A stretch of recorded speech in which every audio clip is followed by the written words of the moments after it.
Hi, this is Professor Favors with American Literature. So today's lesson is on Walt Whitman's Song of Myself, and we are only going to look at stanzas 1 to 20. So make sure to have your document out. You can access it online.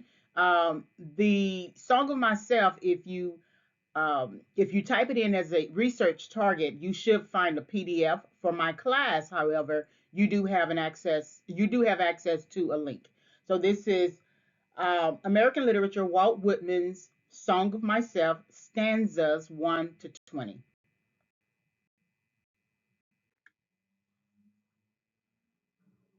So this lesson is subject to fair use because I am including the 20 stanzas within this presentation, but it is for teaching purposes. So um, there are also pics, two pics of Walt Whitman as well. So this is subject to fair use. All right, so let's look at Walt Whitman. His date ranges 1819 to 1892. And so here's a picture of him. And I'm just going to read this slide and the next slide. The second of 9 children and born in 1819 to a Long Island farmer and carpenter, Walt Whitman is both the journeyman poet of Americanness and its champion. A journalist and newspaper editor throughout his life, Whitman worked as a law clerk, a school teacher, a printer, a civil servant, and a hospital aide, but he was always writing. From his teenage years until his death, his byline was on constant view. Contemporary reports suggest that Whitman was an industrious worker, but that he was often accused of idleness because his habit of long midday walks contrasted sharply with 19th century attitudes toward work. In Song of Myself, Whitman addressed these critics directly by writing, I loaf and invite my soul. I lean and loaf at my ease, observing a spear of summer grass. So the purpose of us only looking at 1 through 20, even though 21 through 52 might have the answer that we need. The only reason why we want to look at only 1 through 20 for Song of Myself is this idea here where Whitman is addressing his critics. He is being accused of idleness. He's being accused of idleness. Song of Myself is him addressing the critics. They're saying in a time of change, in a time of industry, in a time of work is important to us. 19th century attitudes towards work. He is being idle. So then the 52 stanza Song of Myself is his response to the critics. And that's why we're only going to look at 1 through 20 because 1 through 20 really gives us what we need. Okay. So when you are reading the 20 stanzas, Song of Myself, understand that everything that he is saying, line by line, stanza by stanza, is in a response to the critics who say he's idle within the context of 19th century attitudes toward work. All right, so for Whitman, too much industry dulled the ability to celebrate the ordinary. In the preface to the first edition of Leaves of Grass in 1855, Whitman expounds on his love for the common. Other states indicate themselves in their deputies, but the genius of the United States is not best or most in its executives or legislators, nor in its ambassadors or authors or colleges or churches or parlors, nor even in its newspapers or inventors, but always most in the common people. Whitman's love for the common people that he encountered and observed in the urban centers of the North is expressed in all his poetry. If his British contemporary Alfred Lord Tennyson is the national poet of mourning, then Whitman is the national poet of celebration. So, what you see here with Whitman, too much industry, too much industry dulled the ability to celebrate the ordinary. Every day there is a ordinary experience. And what he's suggesting here that all of these people who are about industry, and call it genius, right? So these are the folks who are business executives. These are the folks who are state, federal legislators. These are some of the people who are ambassadors, authors, colleges, churches, parlors, even newspapers or inventors. These are the people who are so busy with industry, and there's nothing wrong with industry in a sense that you still need to put your hands to work. But he was saying that people spent too much time in industry to the point that they missed the commonness of people, everyday ordinary living. And so again, Song of Myself is a response to the critics that you are spending too much time in industry. You're not celebrating the ordinary. You're calling yourself genius because of all these different categories, right? It's like a person listing all of their accomplishments on their resume. You do this, you do this, you do this, but there's some aspect of your life that you are missing out on. And that's what he wants to call attention to.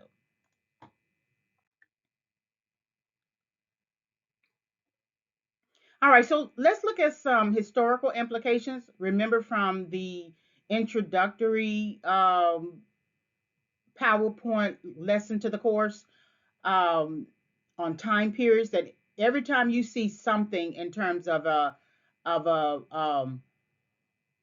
time period 1819 to 1892, his his birth and death dates, and that's the 19th century. You want to look at what was going on during that time. Now, there's a lot more that's going on. I just only put here the most necessary, but let's look at it. So, 1819, we have the Panic of 1819, which is a financial crisis. Somewhere between here, we also had another financial crisis, somewhere like 1837. Thomas Jefferson founds the University of Virginia. So then we have different states becoming states, or different territories becoming states. So Maine and Missouri becoming a state. Florida becomes a U.S. territory. We also have Thomas Jefferson and John Adams, the presidents, dying on the same day, and then Andrew Jackson becoming president. We have Nat Turner's revolt, also slavery debates. We have Oberlin College beginning enrolling female students. This is a change in the dynamic of all men being able to go to college, right? And many of the institutions having to create uh, separate institutions for women, separate institutions for Black Americans. And so you're going to see this again in your final paper for this course on single sex colleges. And the title of that is Are Single Sex Colleges Obsolete?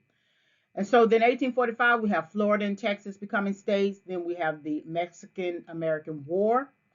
What is interesting here is 1857 is kind of like a current issue that's going on today.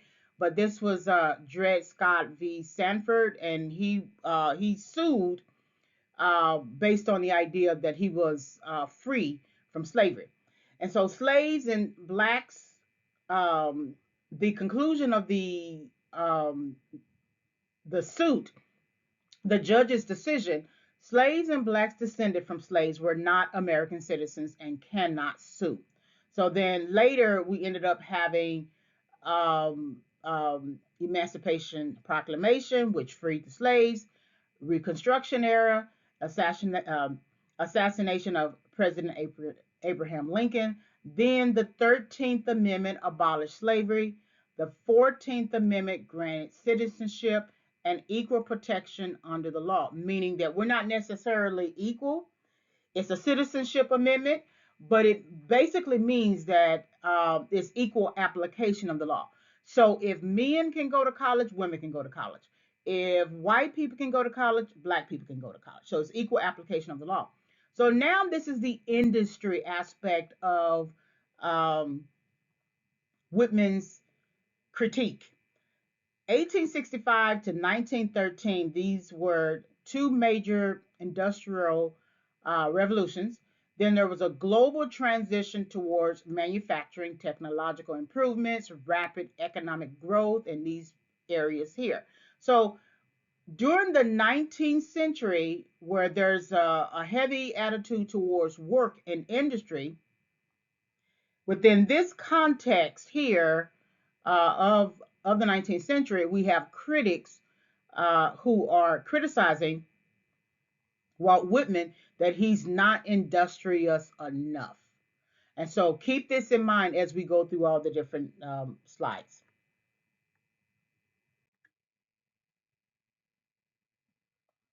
So we're looking at the immediate text. Whenever you want to look at a literary work, you look at the immediate text. You don't go and find um, secondary source material to try to understand the text itself. You want to take some time to learn how to look at the text yourself, and that's what we're going to do.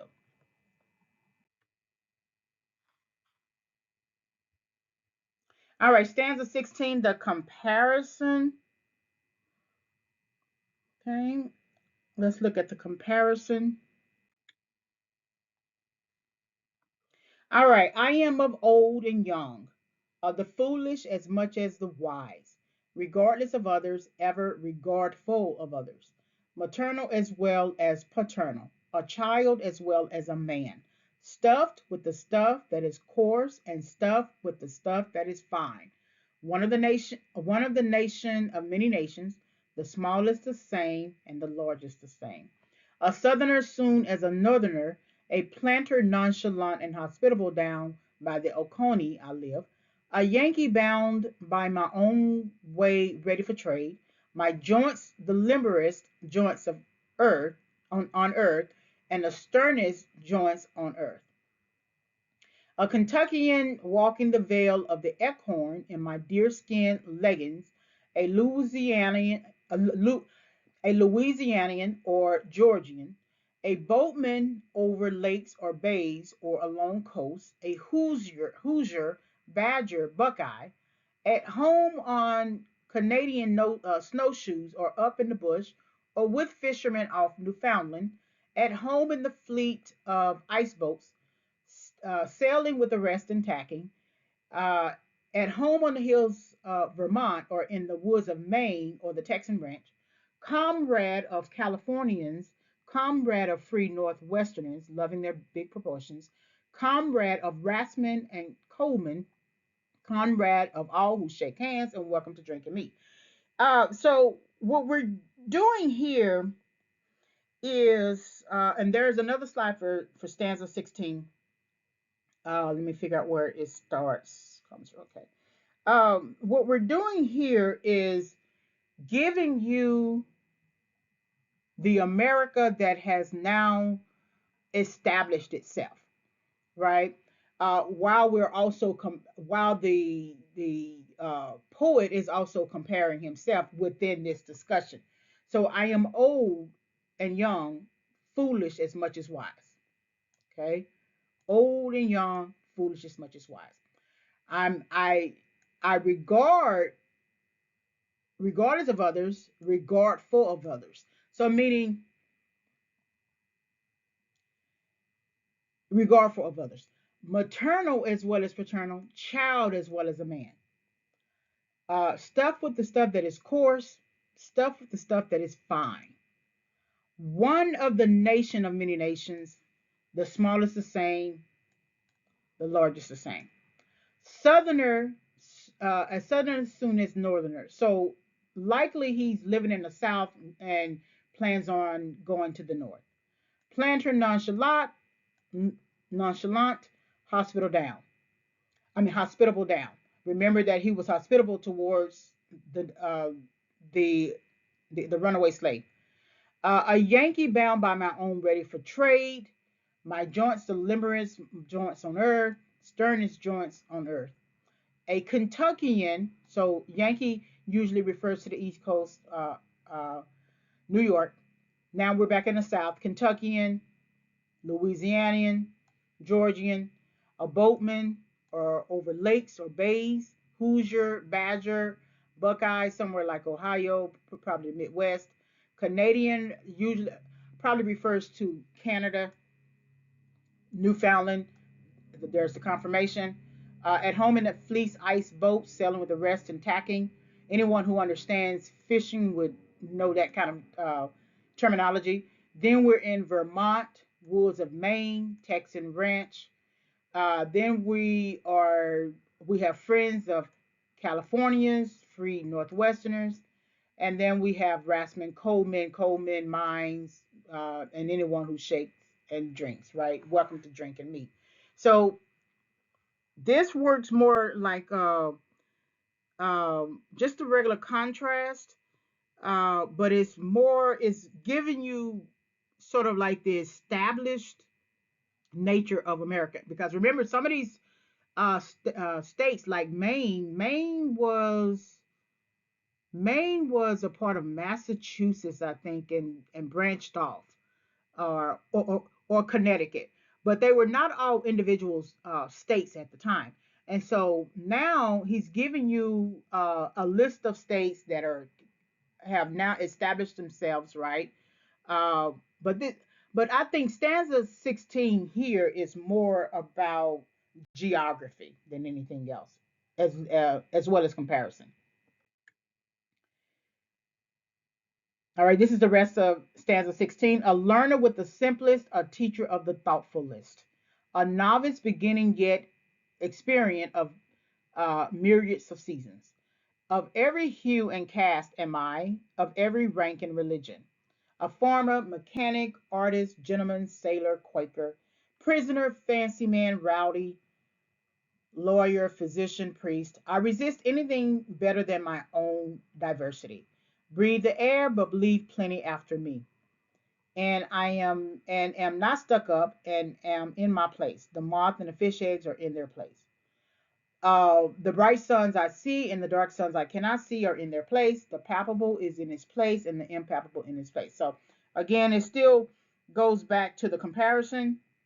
I think also there's a learner with the simplest, a teacher of the thoughtfulest, right? A novice yet experience of myriads of seasons. So I've gone through every season. Even though I'm a novice to some things, I've experienced seasons, however. Of every hue and cast, I embody every hue and cast, every rank and religion. And I have been this list of things here. He sort of lists this, or this is listed in his biography. And then what I wanted to know is I resist anything better than my own diversity. My diversity of experience, my diversity of thought, my diversity of understanding is much more important than just everybody else's thoughts about myself. So use of diversity, diverse, variety. Um, Also, I am not stuck up. Am in my place. In some ways, he may be saying, I know my place. I know I can learn and I can teach. I'm a novice, but I have different seasons, experiences, right? But I also know what my place is, and in this season of life, or this life in a new America, or this life just in general, or just the earthly experience, right? So trying to see if there's anything else that I want to add here. Diversity is also interesting because it is also the being diverse is the practice or quality of including, involving people from a range of different social and ethnic backgrounds, genders, sexual orientation. So that's sort of like that's more or less a common understanding, or a today modern understanding of diversity. Um, but I resist anything better than my own diversity. So me myself, I'm diverse. So I have every right to pursue my own diversity and loaf about and loiter about and ramble about, so I understand what my diversity is. So that's stanza 16. All right, so here's some resources, research archives, and educational information. So Walt Whitman Birthplace Association website, then Research Archives list of links you can find on that website. Some are good links and some are not. So I added a Walt Whitman archive link here, and then of course the source pick. All right. Thank you very much for listening.